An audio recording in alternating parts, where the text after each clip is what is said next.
ప్రియమైన ఆంధ్రప్రదేశ్ ప్రజలకి నమస్తే. జరిగిన ఎన్నికల్లో ప్రజలు ఇచ్చిన తీర్పుని స్వాగతిస్తున్నాము. ఖచ్చితంగా ఈ క్షేత్ర స్థాయిలో జరిగినటువంటి ఎన్నికల్లో ప్రజలదే అంతిమ తీర్పు. మీ తీర్పుని ఖచ్చితంగా స్వాగతిస్తున్నాం, గౌరవిస్తున్నాను. ముందుగా అఖండ విజయాన్ని మూటగట్టుకున్న కూటమికి ధన్యవాదాలు. పెద్దలు నారా చంద్రబాబు నాయుడు గారికి, అలాగే పవన్ కళ్యాణ్ గారికి, బీజేపీ సభ్యులందరికీ, పురంధరేశ్వరి గారికి, అందరికీ కూడా హార్దిక కృతజ్ఞతలు తెలియజేసుకుంటున్నాము. అలాగే వైసీపీ గెలుపు కోసం కష్టపడ్డ ప్రతి కార్యకర్తకి, ప్రతి ఒక్కళ్ళకి, వైసీపీ కుటుంబం మొత్తానికి కూడా పేరు పేరున ధన్యవాదాలు.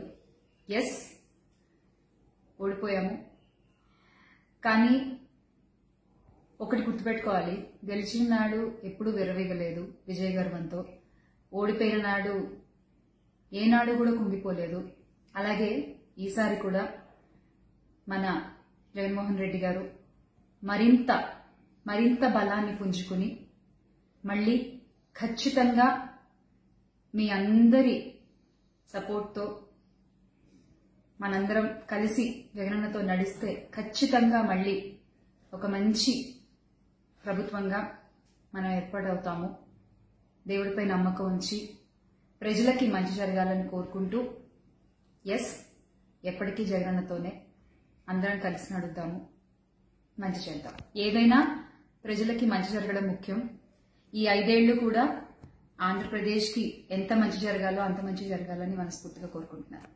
జై వైసీపీ, జై జగన్. థ్రెటనింగ్ కాల్స్ గురించి వచ్చేసరికి, ఎస్, చాలా కాల్స్ వస్తున్నాయి, చాలా బెదిరిస్తున్నారు. ఒక రకమైన భయంగానే ఉంది నాకు కూడా. కానీ ఏంటంటే ఒకటే చెప్పాలండి, నేను మీకు ఒకటి నచ్చుతుంది, నాకు ఒకటి నచ్చుతుంది, అలా అని చెప్పి మీకు నచ్చింది నాకు నచ్చిందని చెప్పి మీరు బతకడానికి వీల్లేదు అంటే ఇది చాలా అన్యాయం అన్న, చాలా అన్యాయం. సో ప్లీజ్, దయచేసి ఏది కూడా వ్యక్తిగతంగా తీసుకోవద్దు. నేను వ్యక్తిగతంగా ఎవరిపైనా విమర్శలు చేయలేదు, చెయ్యను కూడా. ఎప్పటికీ నాకు చాలా గౌరవం. ఎవరన్నా కూడా వ్యక్తిగత విమర్శలు ఏవి నేను ఎప్పుడు చేయలేదు, చేయని మళ్ళీ చెప్తున్నాను. సో దయచేసి మీరు కూడా ఏది పర్సనల్ గా తీసుకోవద్దు. ఎస్, ఒక పార్టీని గెలిపించేటువంటి ప్రయత్నంలో నేను ఎంత చేయాలో అంతా చేశాను, ఉన్నదే చెప్పాను, లేనిది ఎక్కడా మాట్లాడలేదు. దయచేసి దాన్ని అర్థం చేసుకుంటారని కోరుకుంటున్నాను.